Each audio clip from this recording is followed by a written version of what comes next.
En los últimos 200 años, la riqueza y las oportunidades económicas de la población occidental han experimentado un asombroso aumento.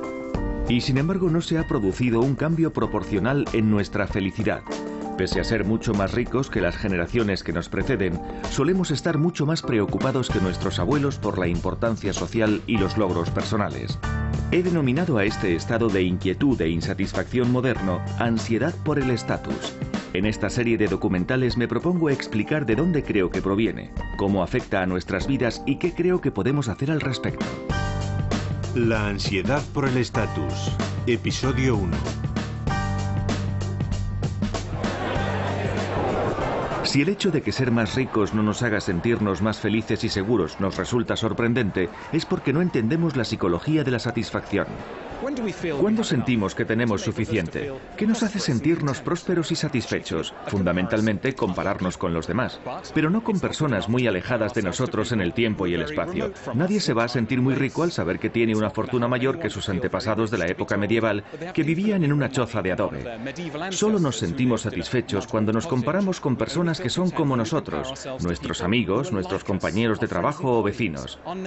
En resumidas cuentas, el concepto de éxito es muy relativo.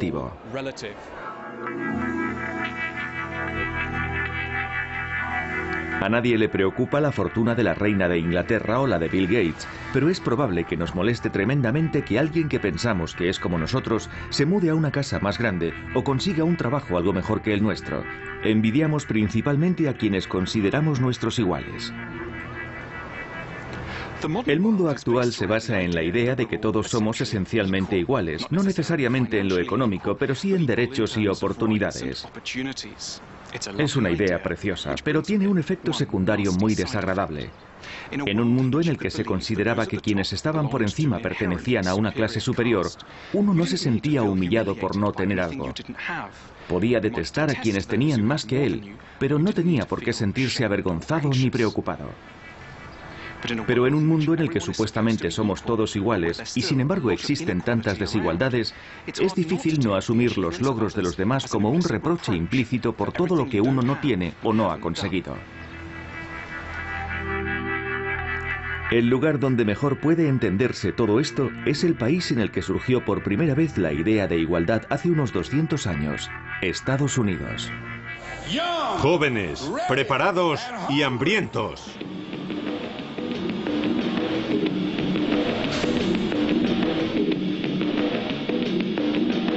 En 1776 en Estados Unidos tuvo lugar una revolución que cambió el mundo.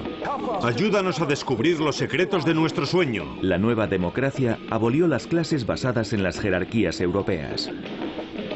Y repítete a ti mismo todos los días, es posible. Desde el principio este sentido de igualdad insufló energía al país, pero también aumentó sin proponérselo las preocupaciones de sus habitantes sobre la posición que ocupaban en realidad. A mí no puedes decirme nada sobre este asunto porque yo era pobre, pero vive Dios que ya no lo soy. El destino de sus preocupaciones era convertirse en las nuestras.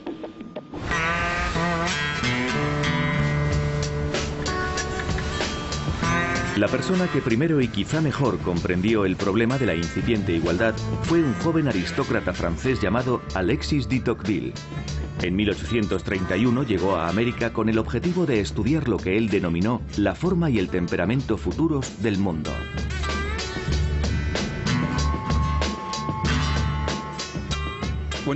De Tocqueville dejó atrás una Europa que seguía siendo esencialmente aristocrática, gobernada según los principios feudales. Cada cual tendía a aceptar la clase social en la que había nacido. Pero en Estados Unidos todo era diferente. Era una democracia y aquí uno podía cambiar su clase social con suerte o talento. De Tocqueville escribió refiriéndose a su viaje que había ido a Estados Unidos a ver el futuro y que lo que se había encontrado allí le había dejado impresionado y preocupado por todos nosotros. De Tocqueville plasmó las vivencias de sus 9 meses de viaje en un libro titulado La democracia en América. Resulta inquietante seguir sus pasos 170 años después y comprobar lo profético que fue. Previó los problemas que surgirían al abolir las jerarquías sociales basadas en las clases.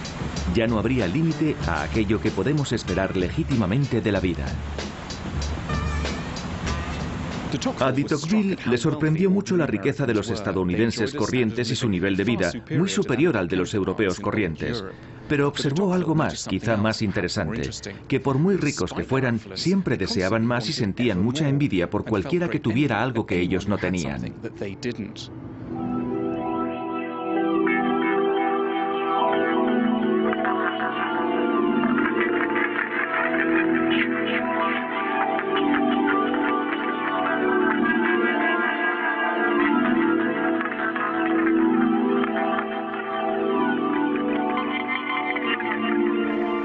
En un capítulo de su libro, ¿Por qué se muestran tan inquietos los norteamericanos en medio de su bienestar?, de Tocqueville analizó la relación entre la igualdad y un acuciante sentido de la envidia.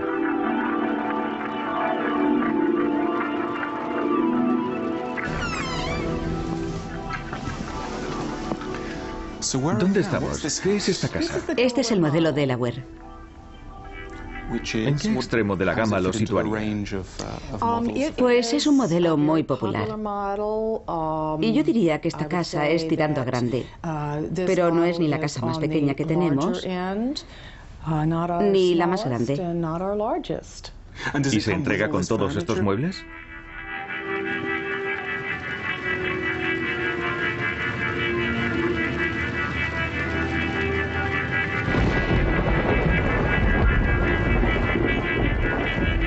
El joven francés enseguida se interesó por las casas que construían los estadounidenses.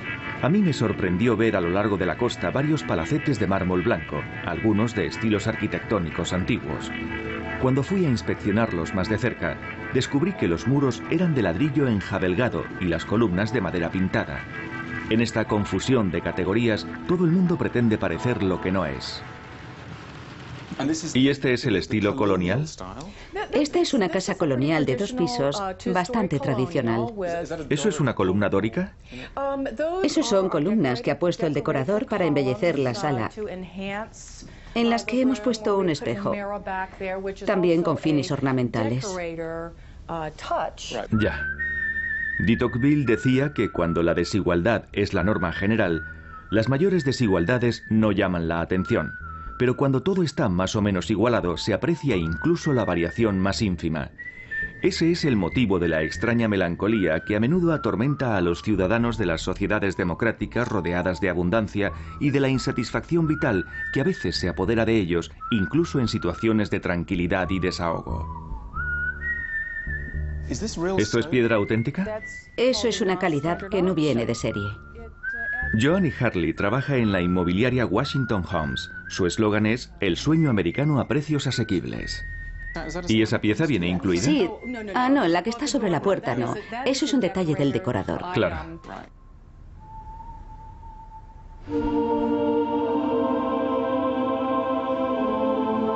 En una sociedad igualitaria, es natural que las personas deseen lo que tienen otros.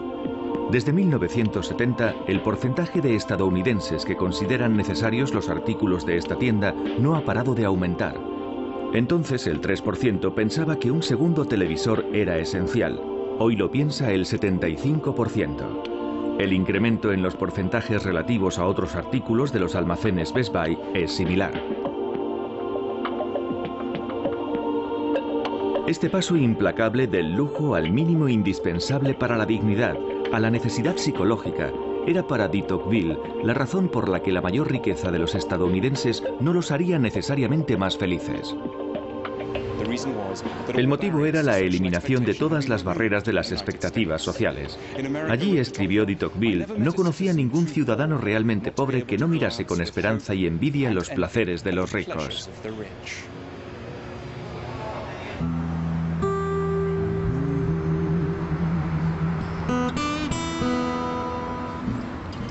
Múdate a una casa mejor, cómprate un coche mejor, cómprate ropa mejor.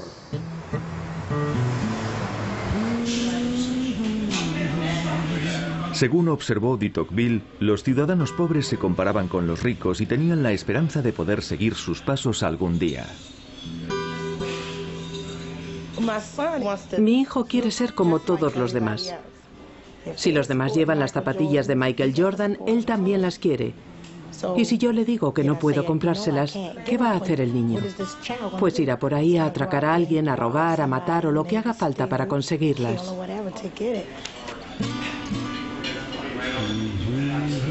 Es cierto que en Estados Unidos hay personas de origen humilde que se hacen muy ricas. Pero a diferencia de las sociedades aristocráticas, los estadounidenses de clase social baja tienden a considerar su situación como una traición a sus ilusiones. Yo me voy a hacer famoso. Según de Tocqueville, las diferencias entre las sociedades democráticas y aristocráticas se reflejaban muy bien en las distintas mentalidades de sus respectivos sirvientes. Los de las sociedades aristocráticas tendían a aceptar su destino con buena disposición. No sentían que estar al cargo de un restaurante o servir mesas tuvieran nada de humillante. Pero en las sociedades democráticas, la prensa y la opinión pública transmitían sin cesar a todos los ciudadanos que podían llegar a ser cualquier cosa que desearan. Pero cuando la mayoría de la gente, con el paso del tiempo, vio frustrados sus sueños, la población se vio inmersa en un sentimiento de amargura y desesperación, en un intenso odio hacia sí mismos y sus superiores.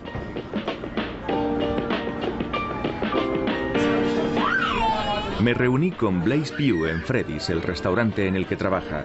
Aunque está al lado del Pentágono, tiene un ambiente tropical tipo callo hueso. Pero no es ahí donde Blaise quiere estar. ¿Les traigo alguna cosa más? Su meta en la vida es ser presentador de televisión. Soy un tipo gracioso, divertidísimo. Me gustaría salir por televisión un día sí y otro también. ¿Todos los días? Sí. ¿Todas las noches? Todas las noches. ¿Presentando un programa? Entre las 9 y las 11 me vendría bien. No te sientes ahí. ¿Por qué no? Tengo que echarle un poco de esto. ¿Pero por qué? Esta mañana estuvo aquí una modelo de desnudos que se sentó en esa silla sin ropa interior. No tienes que echarle spray, a mí no me importa. Bueno, es que no sabemos dónde estuvo anoche. Me hago la idea. Muchas gracias. La agente de Blaise, Dorothy, había encontrado un posible trabajo para él. Blaise ha venido hoy a hacerse unas fotos de cara porque tiene una prueba en Nueva York la semana que viene. Si les gusta su aspecto, que espero que sí, porque están buscando a alguien así, de su tipo. Si les gusta, puede que consiga un trabajo de $40.000. ¿Cuál es tu ambición, Blaise? Quiero que me reconozcan. ¿Pero para qué?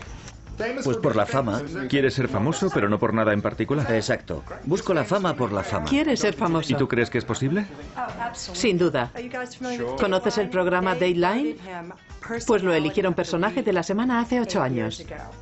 El fracaso es algo que no contemplo. Si alguien me pregunta alguna vez que qué pasa si no lo consigo, pues no lo voy a saber porque seguramente moriré en el intento. Haz eso de Sean Connery. Hazlo de Sean. Hace mucho que no lo hago. A ver. Señorita Mon... Moneypenny.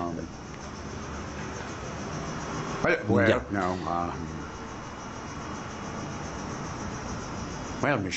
Señorita Moneypenny, me alegro de... Mientras dure el día, buscaré a Moneypenny allá donde vaya. No está mal. De maravilla. La siguiente vez que me encontré con Blaise me resultó difícil reconocerlo. Descuento del 20% en Roncon. Hola, hoy Roncon tiene un descuento. Estoy promocionando Roncon. ¿Tenéis un cigarrillo? Roncon hoy hace un descuento del 20%. Venga conmigo, le harán un descuento. El rígido sistema jerárquico de casi todas las sociedades occidentales hasta el siglo XVIII era injusto en 1001 formas distintas. Roncon está hoy de oferta, en la acera de enfrente. Pero brindaba a quienes se situaban en los peldaños inferiores una libertad notable.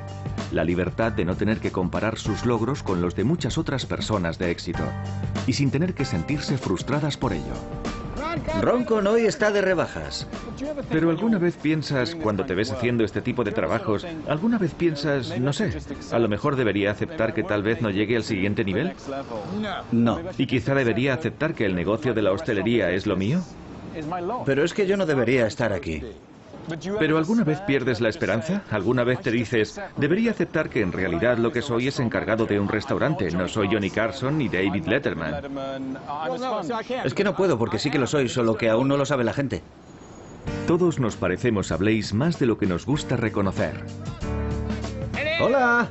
Nos atormentamos comparando nuestra vida con la de otros que están unos peldaños más arriba. Pero eso no nos hace más felices. ¿Por qué somos tan incapaces de limitar nuestras dolorosas aspiraciones? Roncon está de rebajas al otro lado de la calle. Las comparaciones con los demás no son lo único que nos hace sentir insatisfechos. También influye lo que nos exigimos a nosotros mismos. Buscad razones que os den fuerza cuando queráis rendiros. Ahora se espera de todos nosotros que triunfemos. Repetid conmigo, por favor, con poder y convicción. Decid, es posible. Les Brown es uno de los oradores de motivación más importantes de Estados Unidos. Esa noche tomó un avión para reunirse conmigo. Cuando pensaba en lo que me esperaba, había algo que me daba pereza, que llegaba incluso a desesperarme. Y saludad al señor Butterball. Les, ¿cómo estás? Muy bien. ¿Qué tal el viaje? Jóvenes, preparados y hambrientos. Por eso me metí en esto, me encanta conectar con la gente. Una paradoja que se me presenta al ver tus cintas o tu material es que todo es increíblemente optimista. Pero al verlo he empezado a sentir que soy un fracasado o algo así, porque no he conseguido todo lo que podría haber hecho. Lo hago adrede, quiero que no duermas tranquilo, si no le estás sacando partido a tu potencial. ¿Te frustra conocer a personas que no le sacan partido a todo su potencial? No, en absoluto. Cuando veo a personas así, miro cómo están de forma física, porque a lo mejor serían muy buenos limpiando mi casa, fregándome los platos, llevando mi coche, no sé, lavándome la ropa o cortándome el césped. Hay gente que elige vivir en la mediocridad, eso es una elección personal. Hay gente que decide que está conforme con lo que hace. Quiero ser drogadicto, quiero ser alcohólico, quiero ser inútil, quiero ser nocivo, quiero ser delincuente. Las personas eligen. Pero ¿y esa gente que dice, no quiero ser delincuente, quiero ser director ejecutivo, pero resulta que son delincuentes o resulta que son drogadictos? Las personas no resultan ser nada, han elegido ser lo que son. Seas lo que seas en la vida, ¿lo has elegido tú? Estés donde estés, en algún momento has hecho un movimiento que te ha puesto ahí. Pero esta filosofía es muy dura. Habrá quien diga que tú has sido un hombre muy privilegiado. ¿Privilegiado? Muy privilegiado. ¿Cómo es eso? Pues naciste en una familia que te dio amor. Naciste con ciertos dones. El don de hablar en público, con rapidez mental, con inteligencia. Esos son dones. Yo no he sido siempre así. Yo no era orador. Me formé para ello. Nunca fui a la universidad. Vi a un tipo hablando y me dije, yo quiero hacer eso. ¿Cuánto has ganado, Les? Más de 37 millones de dólares. ¿En cuánto tiempo? En 18 años.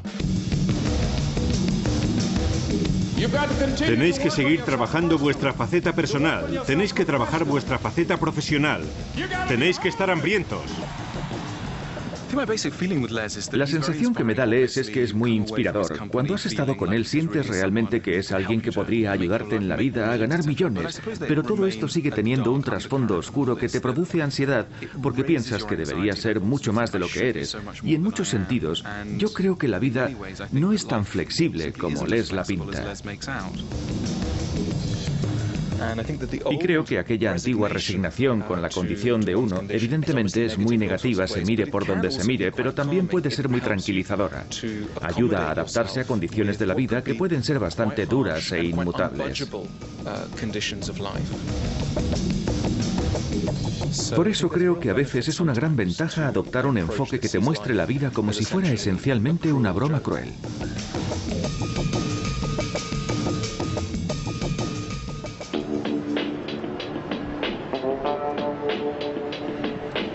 Nuestras expectativas han aumentado exponencialmente en la era democrática.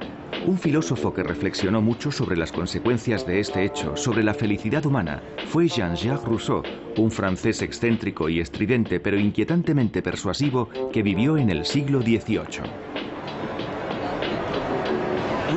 Rousseau tenía un concepto fascinante de la riqueza. Ser rico no es solo cuestión de tener mucho dinero, es cuestión de tener aquello que deseamos. La riqueza no es absoluta, está en relación con el deseo. Cada vez que pretendemos tener algo que no está a nuestro alcance, se nos puede considerar pobres por mucho dinero que tengamos. Y siempre que estemos satisfechos con lo que tenemos, se nos puede considerar ricos por muy escasas que sean nuestras posesiones. Según Rousseau, hay dos maneras de hacer a la gente más rica: dándole más dinero o limitando sus deseos. Las sociedades modernas han avanzado muchísimo en la primera opción, pero al exacerbar continuamente nuestros apetitos, al mismo tiempo han contribuido a invalidar los logros más espectaculares. Este análisis condujo a Rousseau a una de sus ideas más provocativas, a su concepto del buen salvaje. Rousseau, pueblos incivilizados que vivían en los bosques, que a la sazón se llamaban salvajes, no solo eran moralmente superiores a los habitantes corruptos de ciudades como Washington, sino que posiblemente eran también más felices. Tal vez las sociedades modernas nos produzcan mayor sensación de carencia que las primitivas, cuyos habitantes, en palabras de Rousseau, se conforman con tocar rudimentarios instrumentos musicales o fabricar canoas de pesca con piedras afiladas.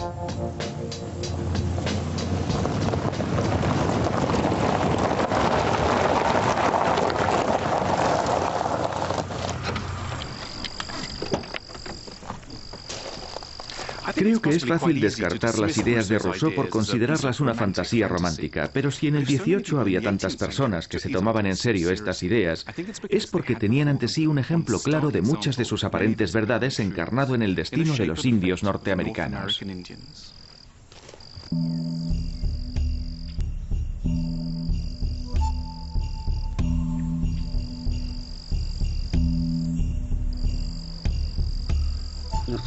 Esta es una fotografía de mi abuelo, mi abuela y mi tía. Warren Cook es el ayudante del jefe de lo que queda de la tribu Pamunkey, que en tiempos estuvo gobernada por el poderoso Powhatan, rey de Virginia y padre de Pocahontas. Esta es otra fotografía de mi tía que no sé por qué tiene una escopeta, pero seguramente para ir a por algún inglés. Los escritos, redactados a partir del siglo XVI, describen su vida como materialmente simple, pero psicológicamente gratificante. Eran comunidades muy unidas, igualitarias, religiosas, alegres y marciales. Aquí vemos un poco cómo se vestía la gente y qué aspecto tenían más o menos. Son los denominados dibujos de John White y también tenemos, como no, un poco de su música, flautas, sonajeros. Unos instrumentos realmente simples. Por supuesto, como todo, estamos hablando de un pueblo muy primitivo. Con la llegada del hombre blanco, la tecnología y el lujo europeos no tardaron más que unos pocos decenios en cautivar a los nativos norteamericanos. Cuando llegaron los ingleses todo cambió, por supuesto. Los nativos querían las cosas que tenían los ingleses. ¿Crees que antes de que vinieran los ingleses eran más o menos felices con lo que tenían? Llevaban una vida muy sencilla. ¿Qué opinas? Claro que eran felices, no conocían otra cosa. No podían ser infelices porque no sabían lo que no tenían. En una carta entre dos comerciantes ingleses, uno decía que en las tribus indias muchos no querían suficientes cosas y el otro le contestaba que era cierto, pero que les ofreciera abalorios venecianos que les iban a encantar. Es que todo era nuevo, querían probar cosas nuevas y emocionantes que no habían visto nunca.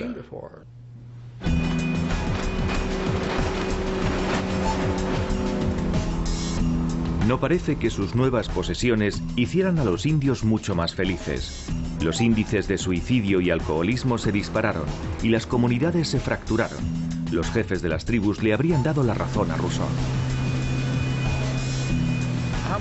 ¿Cuánta tierra tenía la tribu? Yo creo que podría decirse que abarcaba toda Virginia. ¿Toda Virginia? Sí, o más. ¿Y ahora cuánto tiene? Unas 450 hectáreas más o menos. ¿Qué piensas de la cultura que trajeron aquí? De camino aquí nos hemos cruzado con innumerables centros comerciales, Walmart, Kentucky Fried Chicken y todas las marcas importantes. Esa es la cultura que ha sustituido a la de los nativos norteamericanos. ¿Qué opinas sobre la nueva cultura norteamericana? Pues que tenemos más cosas por las que preocuparnos. ¿Por qué cosas os preocupáis ahora? Nos preocupa todo. Tenemos muchos problemas psicológicos. Tenemos Prozac para niños, Prozac para mujeres, Prozac para hombres. Pero antiguamente también habría... Yo creo que lo que perdimos fue un modo de vida sencillo, sin preocupaciones. Los indios dejaron de escuchar a las voces serenas que hablaban sobre los modestos placeres de la comunidad y la belleza de los cañones desiertos al anochecer. Y eso, pensaba Rousseau, fue todo obra nuestra. Yo me enfado cuando leo sobre este tema. Claro. Es como volver atrás y revivir un poco lo que esa pobre gente sufrió. Y me pongo furioso.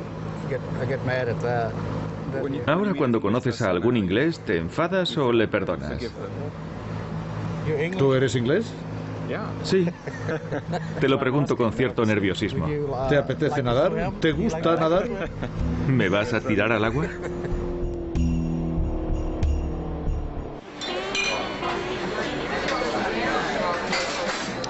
Fue un psicólogo estadounidense, William James, el primero en estudiar psicológicamente los problemas que se provocan las propias sociedades cuando empiezan a crear elevadísimas expectativas entre sus ciudadanos.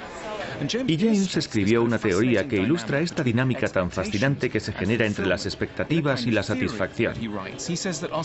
Dice que nuestra autoestima, eso que todos buscamos, es el resultado de dos cosas: el éxito, el número de cosas en las que triunfamos, y las expectativas, el número de cosas en las que esperamos tener éxito. Lo que quiere decir es que para tener alta la autoestima se pueden hacer dos cosas: más éxito o se reduce el número de cosas en las que se quiere tener éxito. Y según James, el problema de la sociedad moderna estadounidense y de las de Europa Occidental es que estamos constantemente sometidos a una enorme presión para triunfar. No paran de elevar el nivel de nuestras expectativas y la autoestima se convierte en algo verdaderamente esquivo.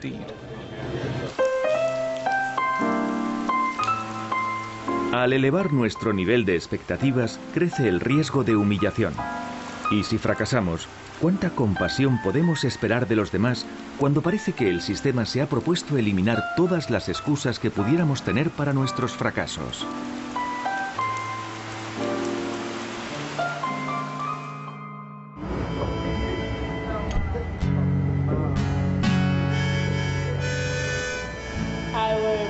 Me preocupa sobrevivir, intentar salir adelante, trabajar duro por mis hijos, para darles un hogar agradable y asegurarme de que no les falta de nada, y en esta sociedad es difícil.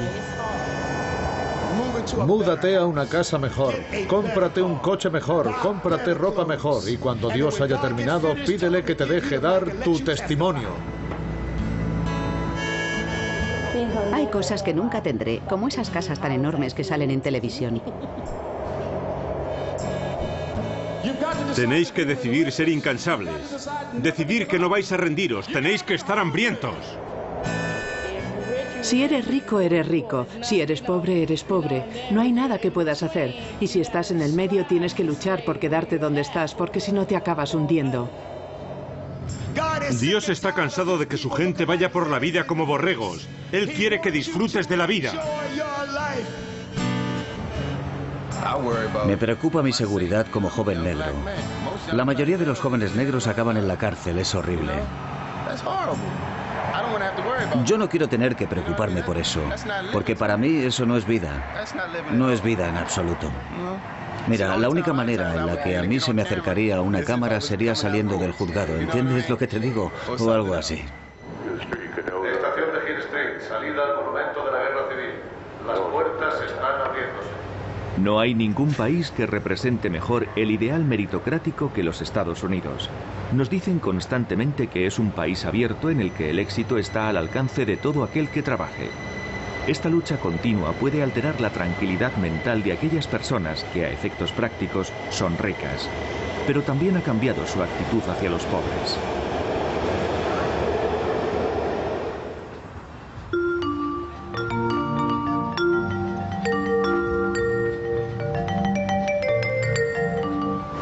Por supuesto que Estados Unidos no es una meritocracia. Es fácil ver que el sistema favorece a ciertos grupos y desfavorece enormemente a otros.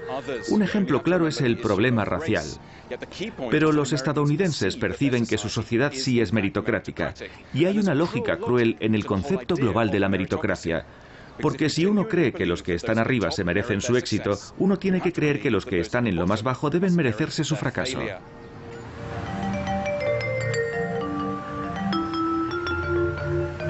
Jenny Lamont pide en la carretera para dar de comer a sus dos hijos.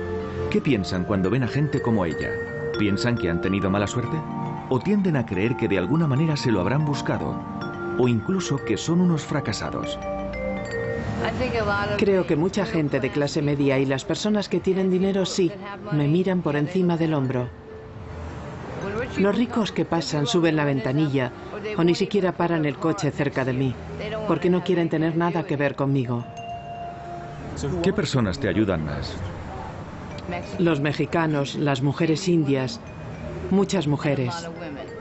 ¿Pero por qué crees que es?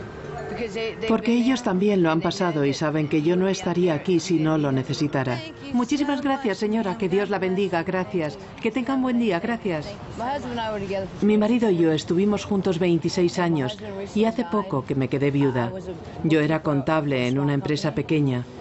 Trabajé allí durante 7 años y me quedé en el paro. Un día llegué a casa del trabajo. Él estaba en coma en el sofá. Llamé a una ambulancia, se lo llevaron al hospital y murió el 11 de septiembre de 2002, en el aniversario del atentado. Y caí en una depresión muy grave. En ese momento aún tenía trabajo. ¿Y en aquel momento vivías en una buena casa? Vivía en mi propio piso, un piso de 2 dormitorios, pero no podía pagar el alquiler y hace poco me desahuciaron. Así que tuve que dejarlo el 13 de este mes. ¿Y dónde vives ahora? Mi suegro me ha dejado vivir en su sótano. Cuando tienes que dar de comer a tus hijos, haces lo que sea. Es muy degradante pedir en la calle, pero de eso comen mis hijos. Y me da lo mismo lo que me diga la gente o lo que me griten. Muchas gracias, señora. Que Dios la bendiga. Muchas gracias. No conocen mi historia, así que no tienen ni idea de lo que pasa en mi vida. Cuando echas la vista atrás, ¿te sorprende lo que ha pasado con tu vida? ¿Te impacta? ¿Qué piensas sobre lo que te ha ocurrido? Pues intento no pensarlo, porque me deprime. Porque todo lo que tenía era genial y mi vida era estupenda. Y lo perdí todo en cuestión de un mes. Todo desapareció. A partir de la mitad del siglo XIX, sobre todo en los Estados Unidos, empezó a cambiar la percepción de las virtudes relativas de los pobres y los ricos. La posesión de dinero empezó a dejar de considerarse una suerte y empezó a verse como una prueba de superioridad moral.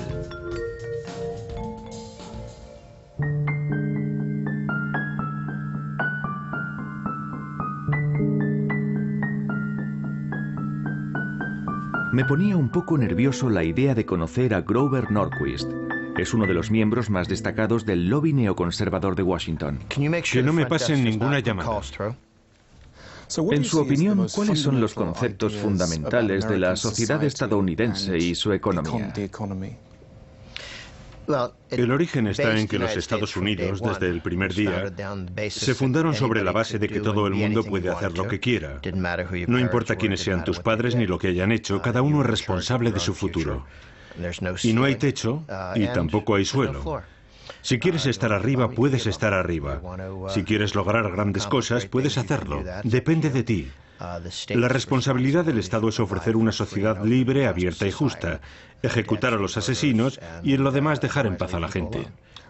¿Por qué no debe ayudar a quienes lo necesitan? Pues porque para ayudarlos hay que robarle dinero a la gente que lo ha ganado y dársela a la que no lo ha ganado. Y conviertes al Estado en ladrón.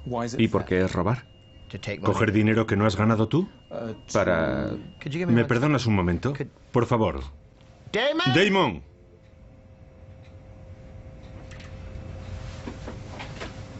Damon, no sé qué estás haciendo por ahí, pero se oye a través de las paredes. ¿Te puedes ocupar de que se callen?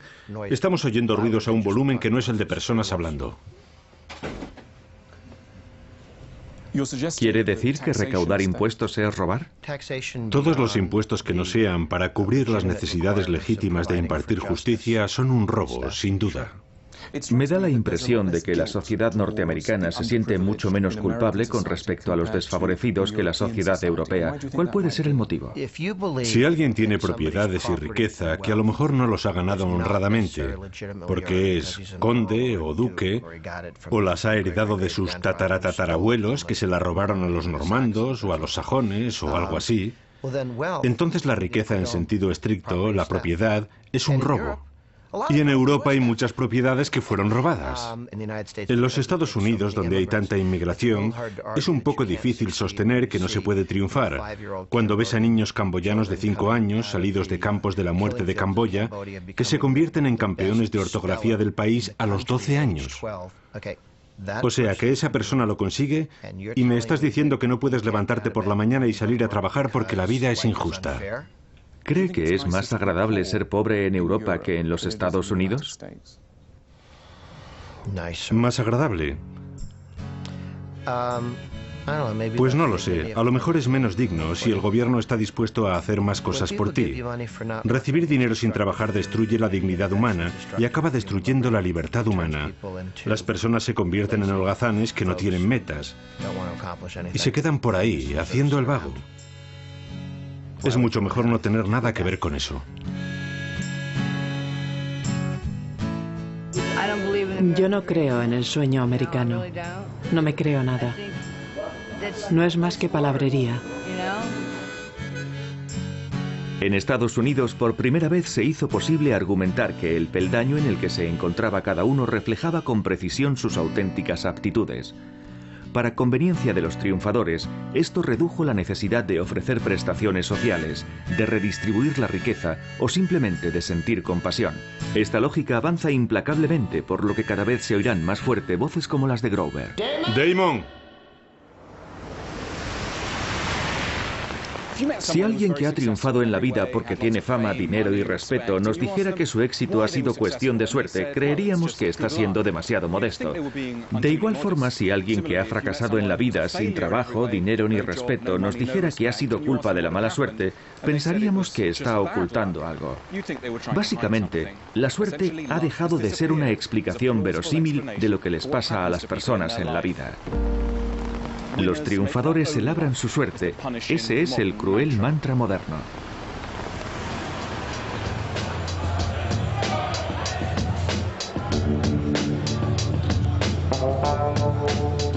Aún así, por muy incapaces que seamos de creer en la suerte, en algunos aspectos importantes dependemos más que nunca de fuerzas que se escapan a nuestro control. La economía globalizada ha brindado grandes recompensas a los ganadores, pero al mismo tiempo no para de generar grandes cantidades de perdedores.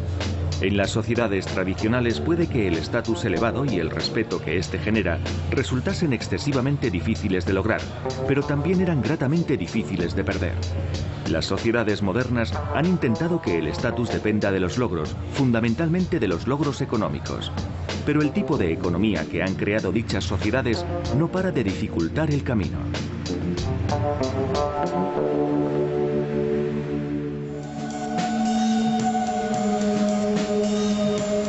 Bethlehem Steel, ubicada en las afueras de Baltimore, fue en su día la acerería más grande del mundo. Ahora todos sus hornos, a excepción de uno, están a merced del óxido. Su personal se ha reducido de 32.000 a 2.000 trabajadores. Joe Rizell a su vida profesional. Siempre ha habido un gran sentido del orgullo en la industria del acero. Mucha gente en el sector es muy patriota. Muchos se alistaron en el ejército, hicimos muchas cosas por el país y la gente lo sabía.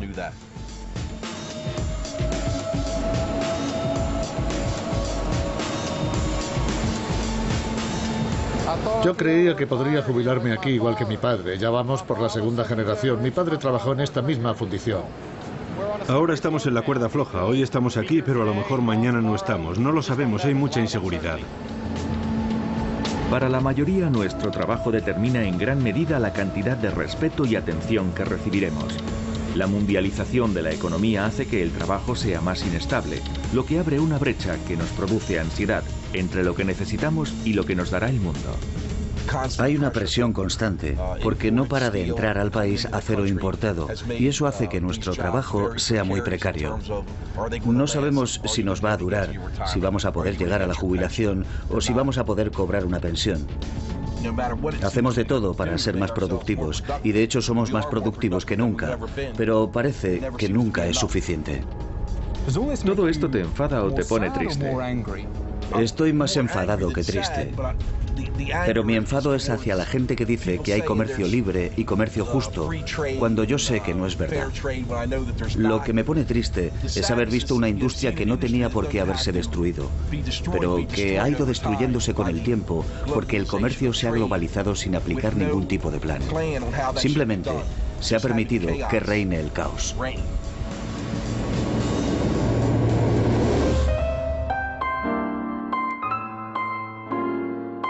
Parece que estamos decididos a eliminar todas las excusas que puedan justificar el fracaso, justo en un momento en el que aumenta más que nunca el número de personas sometidas a la inseguridad laboral. Me interesa el consuelo que pueden seguir teniendo los que no triunfan, ahora que el mundo no les da el respeto que necesitan.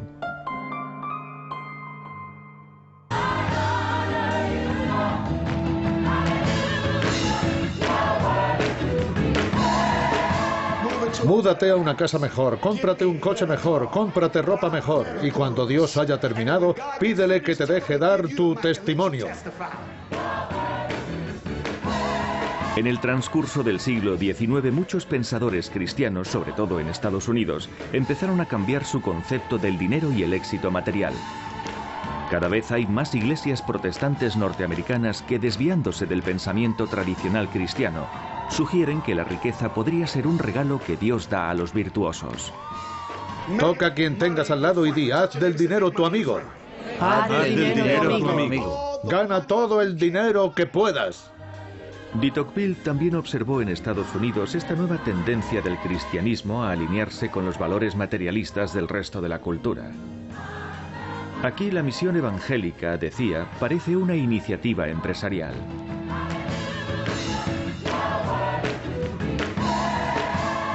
El obispo Jimmy Ellis III fundó en 1983 el Centro Cristiano de la Victoria en un barrio desfavorecido de Filadelfia. Su congregación cuenta con 1.700 miembros.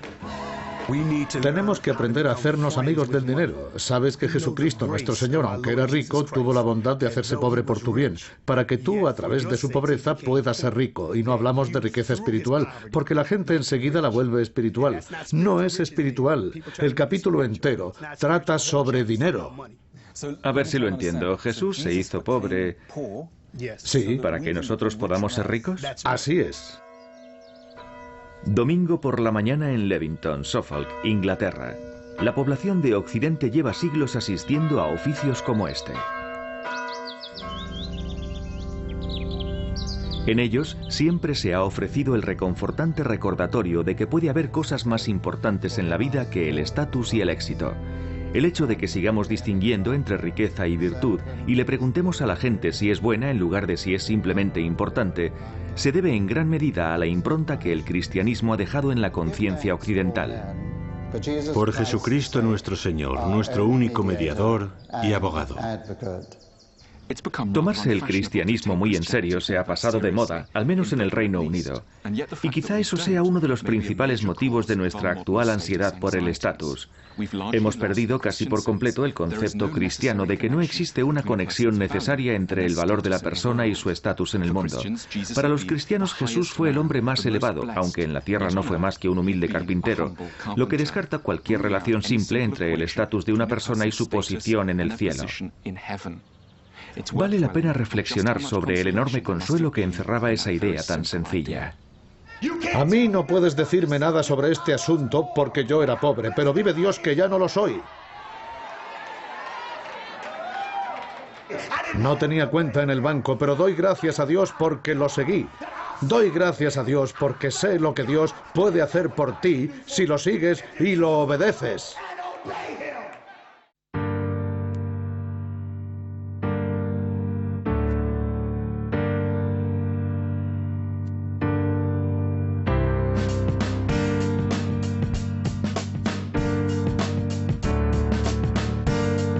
En La ciudad de Dios, escrita en el año 427 después de Cristo, en los últimos años del Imperio Romano, el teólogo San Agustín explicaba que todas las acciones humanas podían interpretarse desde la perspectiva católica o desde la perspectiva romana.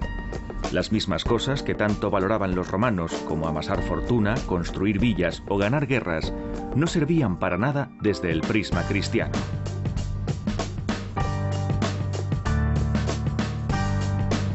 San Agustín instaba a los romanos a reemplazar la moral romana por otros valores: amar al prójimo, practicar la humildad y la caridad y reconocer que dependemos de Dios. La práctica de estos valores era la clave para alcanzar un estatus elevado como cristiano. El canónigo Jeffrey Grant me lo explica con un café con galletas de por medio en casa de Ian y Margaret Angesy. ¿Cómo se puede saber si alguien es rico espiritualmente? ¿Tiene algo que ver con que esa persona perciba muchos ingresos? No, no creo que sea así en absoluto. ¿Cree que el Señor recompensa a las buenas personas con riqueza? Desde luego, desde luego. O sea, que alguien tenga un coche estupendo no demuestra que Dios crea que esa persona es buena.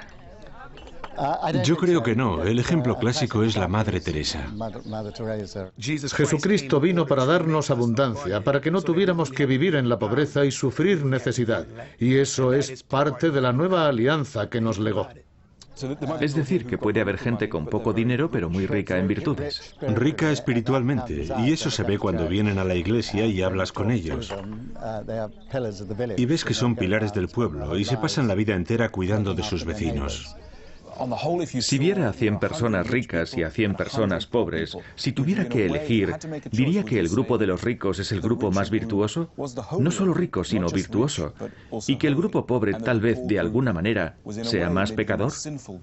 No, yo nunca afirmaría eso. No lo defendería nunca. Porque la riqueza no es un indicador de la virtud. Pero antes dijo que sí lo era. ¿Cómo?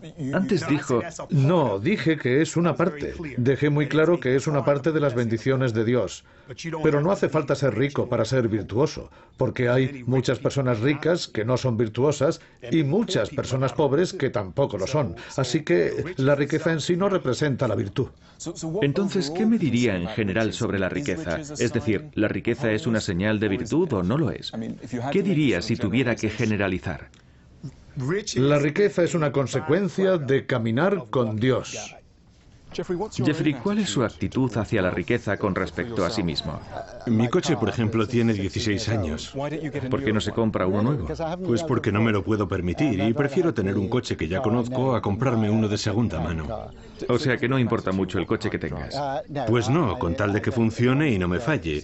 Y quizás sea eso mismo lo que Dios piense sobre nosotros. La Biblia no dice que el dinero sea la raíz de todos los males. La Biblia dice que el amor por el dinero es la raíz de todos los males. Y puedes tener mucho y no amarlo. Y la clave para eso es ser generoso.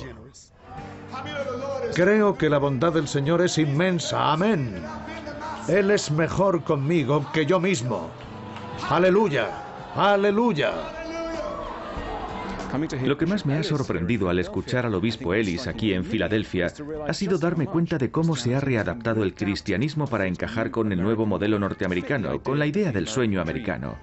Y creo que lo que más puede llamar la atención a alguien que venga de Europa es la forma en que se ha perdido ese mensaje de consuelo tradicional del cristianismo de que puedes ser pobre y al mismo tiempo ser rico espiritualmente.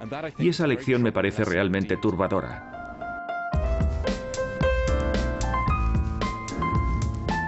Hasta finales del siglo XIX, el horizonte de todos los pueblos y ciudades occidentales estaba dominado por las agujas de iglesias y catedrales. Los habitantes de las ciudades, enfrascados en tareas mundanas, recordaban con ellas una visión de la vida que cuestionaba la autoridad de las ambiciones corrientes. No cabe duda de que los valores materiales han triunfado frente a los espirituales.